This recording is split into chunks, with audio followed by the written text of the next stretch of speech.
Okay, so Jeff, I believe people can introduce themselves Check, significantly check. better than I can. So tell the people, Yeah. who are you? Yeah, so I lead marketing services at Mastercard in North America.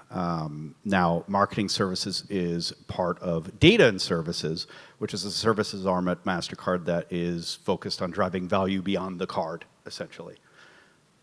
So we've talked a lot about how email is complementing our marketing funnel, right? And there are just so many different levers that we can pull to kind of optimize and reach the customer. So how should we be thinking about, and how should brands be thinking about optimizing each of these touch points?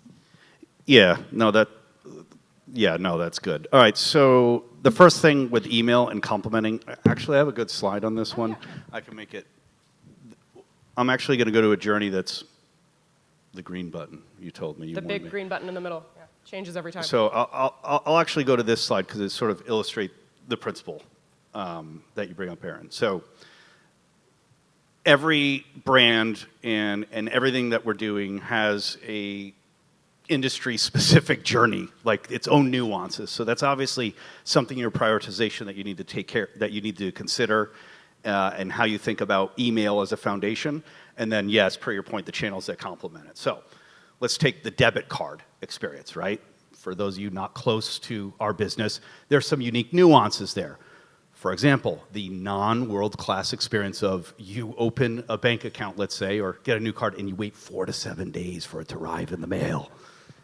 And then you got to hope, we hope, of course, at Mastercard and our issuing bank partners, that you will activate it. So that is the key moment in the journey, right? And it's that sticker on the card, hey, call up, right? Or log in online. We can make that like more technology advanced. It's still the sticker. So we can, and that's actually, you kind of hit on something. So this is sort of the basic journey, right? And when someone does activate, then the next is, okay, are they going to make a purchase?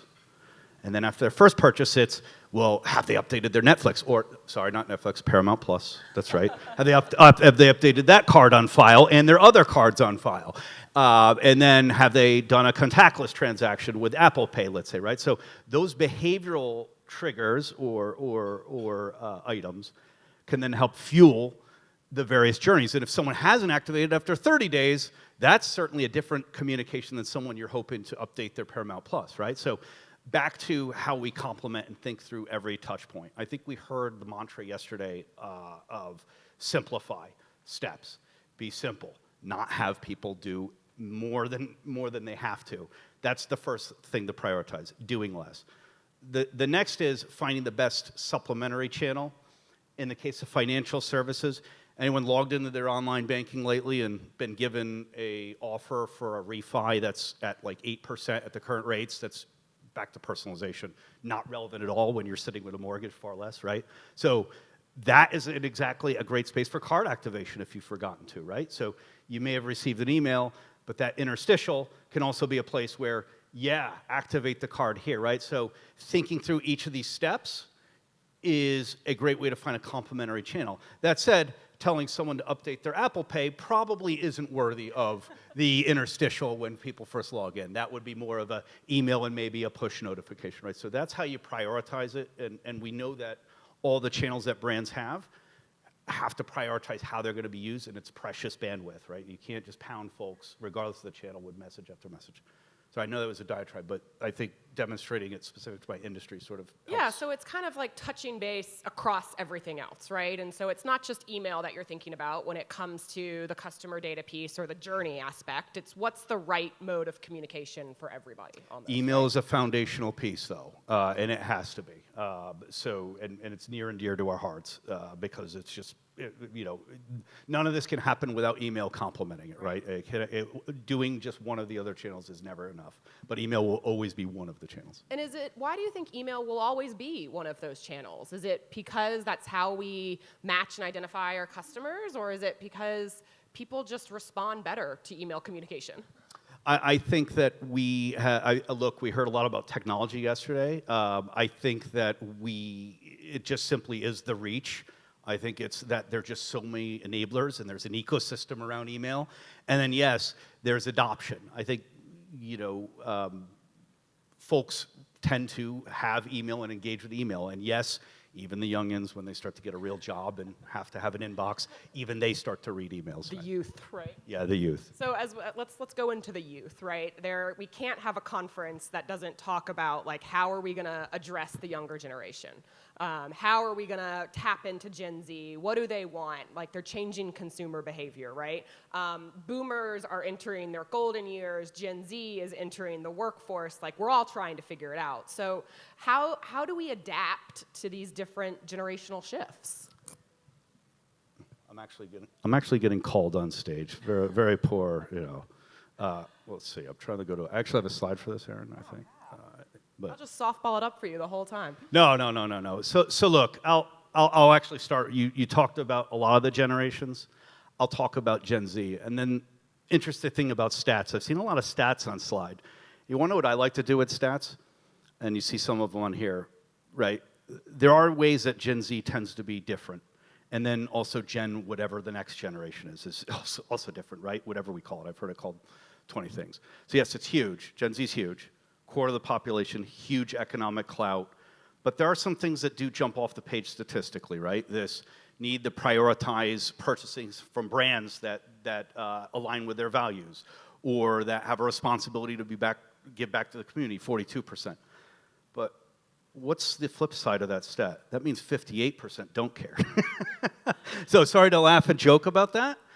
And it means that we can't paint a broad brush, even if there's a tendency in a generation, and assume that everyone is exactly the same way.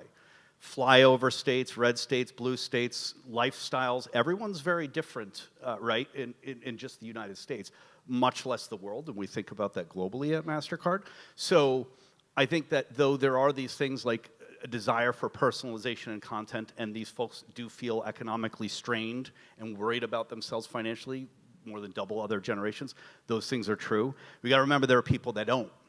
So I think that generations matter, but it's really more important to think about, per the point on the bottom there, it comes down to using data-driven insights to really understand folks. And I think the prior presentation mentioned personas. That's near and dear to our heart, and really thinking through having personas that are driven by insights. So it's not, not just the bucket that we're classified in as, yeah. Hey, millennial, proud of it, right? But these also stats make it seem like the Gen X or millennials, like we don't care about the population. And it's like, I'll just buy from whatever brand is cheapest, but it doesn't work that way. No, it doesn't. So it's more based on, and I like this slide that I stole from an internal presentation because it talks about how values are different for folks based on not just their behaviors, but their attitudes, their life stage, right? If you're having a new child and you're married, that's different from someone who's single and struggling and not in that life stage, right? And your purchase behavior will be radically different, right? We think about those things from a Mastercard point of view. And this headline, new markers of wealth and opportunity have emerged. And that can help define personas. We heard that term, like the joke about Jenny versus Jenny. Actually, it's probably dozens is the appropriate word of folks who cluster around a certain set of attitudes. And underpinning that is this idea of new forms of wealth.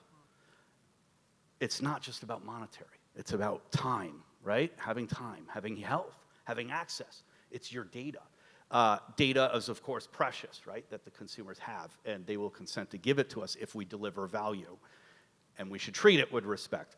But that is a form of wealth that we have to be the stewards of and use responsibly and actually deliver value, which I'm glad my colleagues in the room have had that mantra as well, like, right, there has to be a value exchange. So I think thinking of rewards and loyalty and all of these things needs to consider these aspects and dimensions that will differ for different personas who prioritize these items differently. And value is such a complicated word, right? I mean, if you work in retail or QSR, you think of value and you immediately think of price savings, right? Yep. But value can mean so much more of these things, just like wealth can, right? So how do you guys think about providing value to your consumers that's just beyond the, hey, Erin, activate your new credit card or debit card? I'm glad you brought that up, Erin. That's why we have Priceless as a brand for Mastercard, right? In all seriousness, right? It's because loyalty and what we deliver can't just be monetary value. It has to be some of these dimensions. You mentioned QSR. It's in there. It's quick service restaurant. I do know that acronym. That's time you get back, right?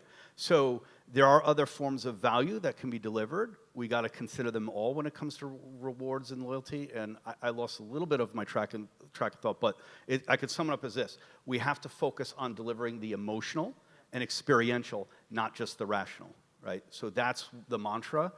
And, although we've been seeing priceless commercials for years from Mastercard, that's the differentiator that I try and bring with my business versus the agencies that we compete with, to say, hey, where can we lend our brand? Where can we lean in and provide something that is different than just, hey, spend and get programs and such? So we have all these attitudinal changes, right? And people are valuing different things that they want, and they're spending their time in different ways. So how, we're talking to a bunch of email marketers in the room, right? So how do we adapt to stay relevant to what they want? So I think it does come down to this mountain of data that we all now have available to us. I think being at these sorts of events 8 to 10 years ago, it was like, oh boy, how do I unify the data and get it one place? That was always the conversation. I'm not saying that still isn't a challenge. It is, don't get me wrong, but we've sort of gotten there a lot more as an industry, and across brands. But I do think it's the data, and it is about prioritizing the data that is best, right? That helps you achieve that. So that's a huge topic, right? And we are very lucky to be marketers in this day and age, where we have access to more data than we probably ever have in our entire lives, right? But just because we can get it, should we use it? Do we need all of this data that we have access to? How do we go about prioritizing it? So this will sound simple, but we kind of get caught in BAU of, let's measure this, let's do that. It's really having a North Star, sort of a governing principle, is something that's really important for what you're trying to achieve. And then, there's a checklist, and the checklists are usual suspects. Should we use this data? Does it align to our objectives, our KPIs? But then the other KPIs, what were the ones that are on this slide? Our actual customers and consumers' KPIs. Theirs are different than ours. We have profitability and click-through rates and all these other. Theirs are, give me time, give me health, give me wealth. So is that data element going to help deliver value if we measure it to the consumer? So there's our KPIs, there's theirs KPIs. Then there's, I'm going to say also, unfortunately, I wouldn't say near and dear to my heart, I would say near and dear to my business, being responsible with data. Responsibility has to be the first thing. Again, I mentioned being a steward of data and being compliant and responsible. Really important prioritization criteria. So there is that checklist. And then, before I lose the train of thought, then there's testing and learning, right? I heard so many great examples yesterday. Was it Beat Mom, Beat Mother? Was that the one? Yeah, Beat right? Mother, that was a good one. Yeah, so having a learning agenda is a way to prioritize the data that you're looking at, right? Like when you have somewhere where you want to go or something that you want to achieve, that helps you sort through the trees and the forest and say, this is what we want to focus on. This is what we want to achieve most. So if we have the North Star, right, where we're trying to go, what could a stair-stepped learning agenda look like, right? Is it all batch and blast? Is it customer segments? Do we heard yesterday of we tried one-to-one, it failed, it didn't work for us, right? How do we go from where we are into that North Star as we test and learn our way into it? Yeah, so you chose the term test and learn. Mastercard actually has a proprietary platform called Test and Learn. We're blessed with it, and the reason I bring it up is not to brag about it. It's that you just brought up prioritizing data, that the cue that many of us have for doing the analysis, to not be afraid to fail, to have capacity to do A/B testing or whatever it is. Yeah, we're at the mercy of data scientists and those. So we're blessed with that tool. So I would say getting your infrastructure and support up so that you can have a capacity for testing and learning helps open the door, right? Because otherwise you're prioritizing saying, oh my gosh, I can only do one analysis every 6 to 8 weeks.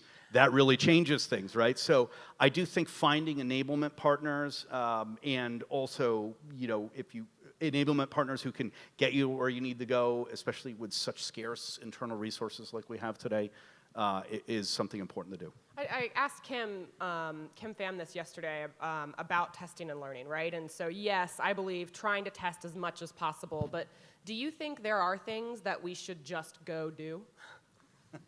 Yeah, that's an interesting question. Just go do. So look, I can't say this enough. Going back to the emotional and the experiential and not getting caught in the rut of testing rational levels. Hey, 1% versus 3%. And seeing especially as rewards program evolve and loyalty evolves, can delivering experiences be something that's different and differentiated? Yeah. So, test and learn, but don't follow it off a cliff almost. Like we can get so caught up in the analysis paralysis behind it. Indeed. Yeah. So I don't want to get super technical today because Elliot will get mad at me if I do, but I do want to talk about AI, right? Because we can't talk about data and CDP without talking about some level of artificial intelligence. But I do think AI has become to mean a lot of different things to a lot of different people, right? It's kind of a catch-all frame for us. So how do you define AI? Well, first, and yes, my PR team gave me this, but yes, the only AI is responsible AI at Mastercard, right? So, but in truth, although my PR team trained me to say that, it's true. And the other thing that we think about is there's a way to look at AI from, especially at a big company like ours, as is it a skunkworks thing that you're doing in parallel to sort of your BAU and learning? Or is it also a place where, while you're doing that, thoughtfully think through where it can complement and actually have incrementality, right? And not just be whiz-bang. For us and my business, specifically marketing services, generative AI has potential. Give you an example if you want. Yeah, okay. Let's do it. Yeah, so for us, we have something that we call brand in action in the payment space, right? You might even think of it if you're not bored by it, but when folks using the card, right? Like think of it as an image in an email of someone holding the card or, that's the clicker. And you're using the card and you are making a purchase or it's an image on a phone.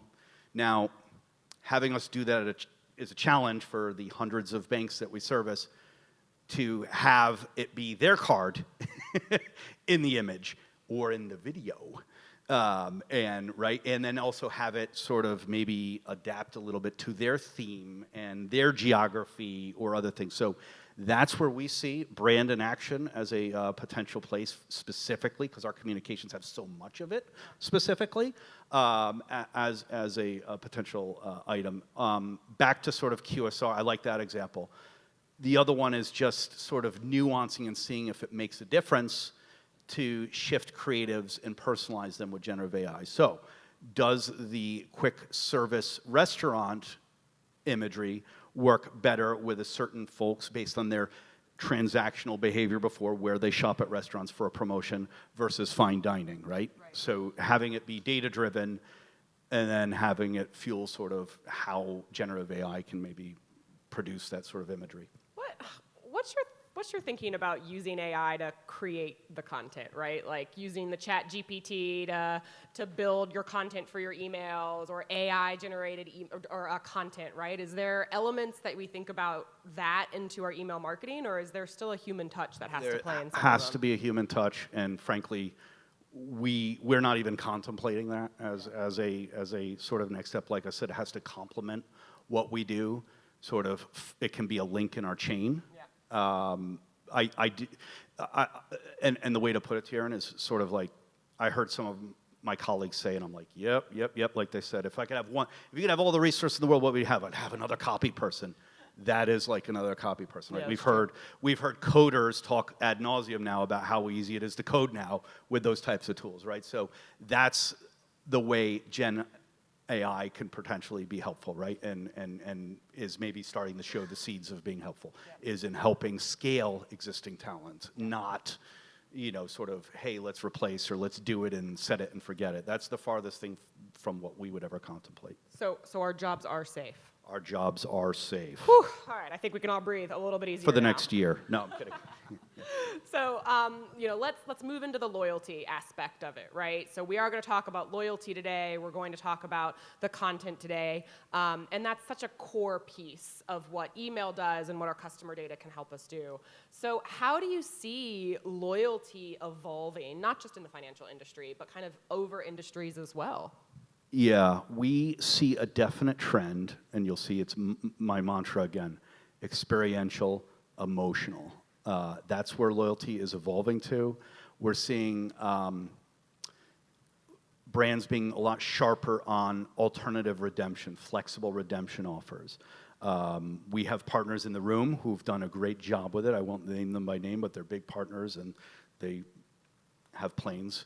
And they do things like providing loyalty options for miles now for Priceless and other brands, right, and other items that are not just in experiences and are not just, hey, I can get a flight and that it's free, right?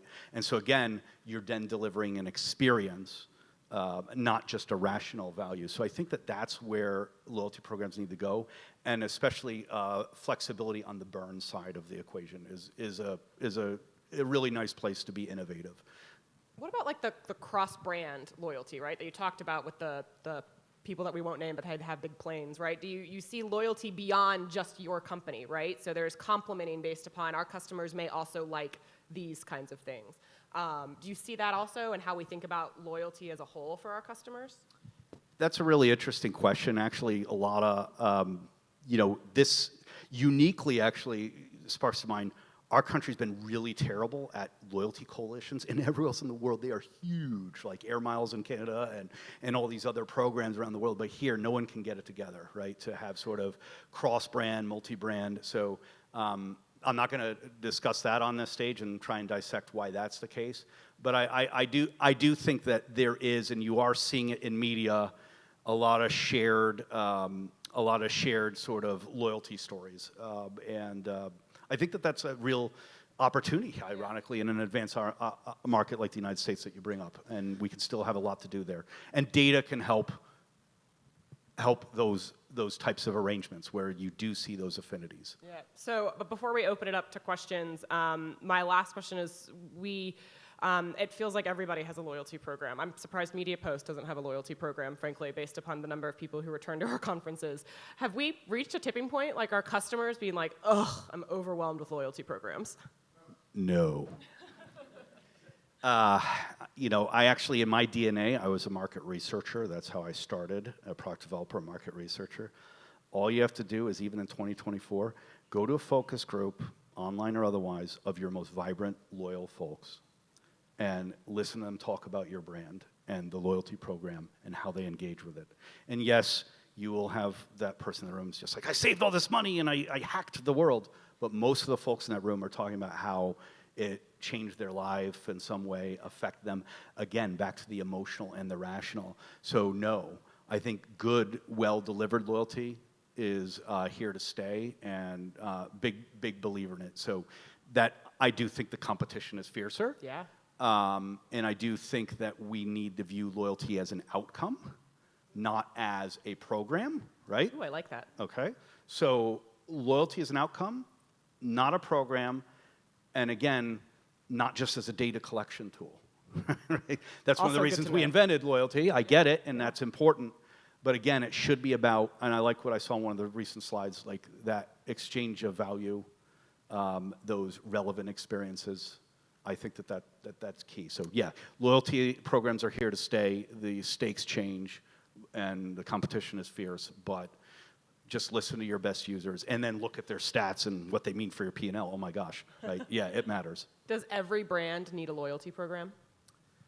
Every brand has a loyalty program. Even if you're Walmart and you're an EDLP retailer, that is your brand. That is your loyalty program. We're going to have the lowest price, but they're not. And they may be capturing less data than everyone else because they don't have a program, right? So again, loyalty is an outcome more so than a program, and how you approach it has advantages and disadvantages that may work or not work for other for others. That's such a fundamental shift of how we need to think about loyalty, because we can get caught up in the constructs and that this clicker is not your friend today. It's not. We're gonna stay on this slide for the rest of the time. So, anyone questions? Can't trust you with that. Questions? Questions? Hold it up here so I can't drop it. Come on. You guys want to sing a song? You had no problem singing last night, people in the audience. Jeez. Nothing? Going once, twice. Jeff, you got off the hook. You stumped them, I or we just talked stumped over the everybody's head. crowd? I have no idea. Yeah, well, hopefully not. Listen, really appreciate it. It's been a wonderful conference. I do want to say that. It's been a great experience. So thank you for the invite. Awesome. It's been wonderful. Thank you so much, Jeff.